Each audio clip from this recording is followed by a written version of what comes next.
ಕಾರ್ತಿಕೈ ದೀಪೋತ್ಸವಕ್ಕೂ ಅಡ್ಡಿ. ಡಿಎಂಕೆ ಸರ್ಕಾರದ ದಬ್ಬಾಳಿಕೆ. ನಮ್ಮೂರಿಗೂ ಇದೇ ಸ್ಥಿತಿ ಬಂದಿತು, ಎಚ್ಚರ.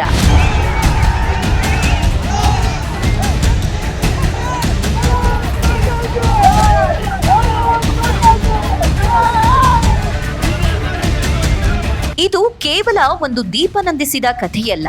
ಇದು ಸನಾತನ ಧರ್ಮದ ಸ್ವಾಭಿಮಾನವನ್ನು ಅಡಗಿಸಲು, ನಮ್ಮ ಧಾರ್ಮಿಕ ಹಕ್ಕುಗಳನ್ನು ತುಳಿಯಲು ನಡೆಯುತ್ತಿರುವ ವ್ಯವಸ್ಥಿತ ರಾಜಕೀಯ ಷಡ್ಯಂತ್ರದ ಸತ್ಯ ಕಥೆ. ತಮಿಳುನಾಡಿನಲ್ಲಿ ಆಡಳಿತ ನಡೆಸುತ್ತಿರುವ ದುರಹಂಕಾರಿ ಡಿಎಂಕೆ ಸರ್ಕಾರ ನ್ಯಾಯಾಲಯದ ಆದೇಶವನ್ನೇ ಕಾಲಕಸ ಮಾಡಿ ಪರಂಪರಾಗತ ಹಿಂದೂ ಆಚರಣೆಯ ಮೇಲೆ ದೌರ್ಜನ್ಯ ನಡೆಸಿರುವ ಕಥೆ.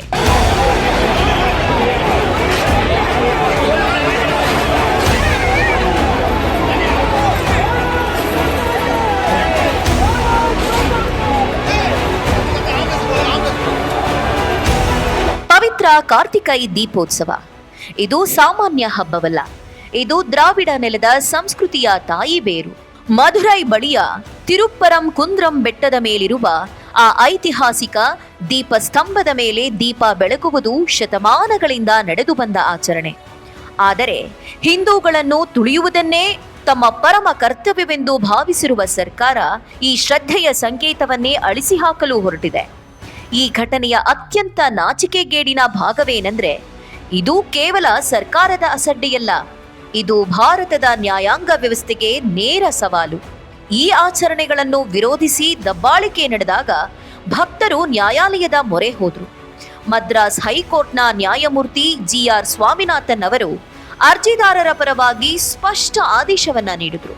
ಅಷ್ಟೇ ಅಲ್ಲ, ಅಧಿಕಾರಿಗಳಿಗೆ ಖಡಕ್ ಎಚ್ಚರಿಕೆ ನೀಡುತ್ತಾ ಸಂಜೆ 6 ಗಂಟೆಯೊಳಗೆ ದೀಪ ಬೆಳಗಿಸಲೇಬೇಕು, ಇಲ್ಲದಿದ್ದರೆ ನ್ಯಾಯಾಂಗ ನಿಂದನೆಯನ್ನು ಎದುರಿಸಬೇಕಾಗುತ್ತದೆ ಎಂದಿದ್ರು.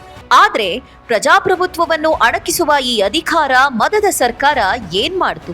ಕೋರ್ಟ್ ಆದೇಶವನ್ನು ಗೌರವಿಸುವ ಬದಲು ಅದನ್ನು ಧಿಕ್ಕರಿಸಿ ತಕ್ಷಣವೇ ಅದರ ವಿರುದ್ಧ ಮೇಲ್ಮನವಿ ಸಲ್ಲಿಸಿತು.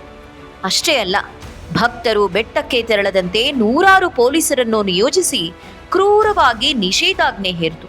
ಸಿಐಎಸ್ಎಫ್ ಭದ್ರತೆಯಲ್ಲಿ ಹೊರಟ ಅರ್ಜಿದಾರರಿಗೂ ಪ್ರವೇಶ ನಿರಾಕರಿಸಲಾಯಿತು. ನ್ಯಾಯಾಲಯದ ಆದೇಶಕ್ಕೂ ಬೆಲೆ ಕೊಡದ ಈ ಸರ್ಕಾರಕ್ಕೆ ಅಧಿಕಾರದಲ್ಲಿ ಮುಂದುವರಿಯುವ ನೈತಿಕ ಹಕ್ಕಿದೆಯೇ? ಈ ಸರ್ಕಾರ ಕಾನೂನಿಗಿಂತ ದೊಡ್ಡದೆ.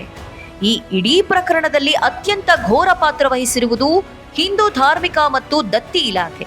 ಈ ಇಲಾಖೆ ಹಿಂದೂ ದೇವಸ್ಥಾನಗಳನ್ನು ಮತ್ತು ಆಚರಣೆಗಳನ್ನು ರಕ್ಷಿಸಲು ಇದೆಯೋ ಅಥವಾ ಹಿಂದೂ ಧರ್ಮವನ್ನು ಒಳಗೆ ನಿಂತು ನಾಶ ಮಾಡಲು ಇದೆಯೋ?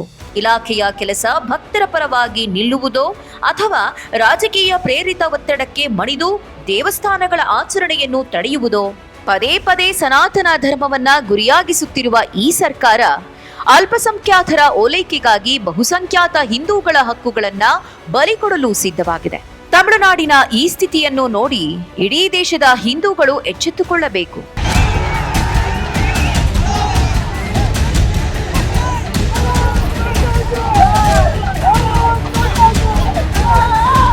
ಈ ಘಟನೆ ಕೇವಲ ದಕ್ಷಿಣದಲ್ಲಿ ಮಾತ್ರವಲ್ಲ, ದೇಶದಾದ್ಯಂತ ವ್ಯವಸ್ಥಿತವಾಗಿ ಹರಡುತ್ತಿರುವ ಹಿಂದೂ ವಿರೋಧಿ ಅಜೆಂಡಾದ ಒಂದು ಭಾಗ.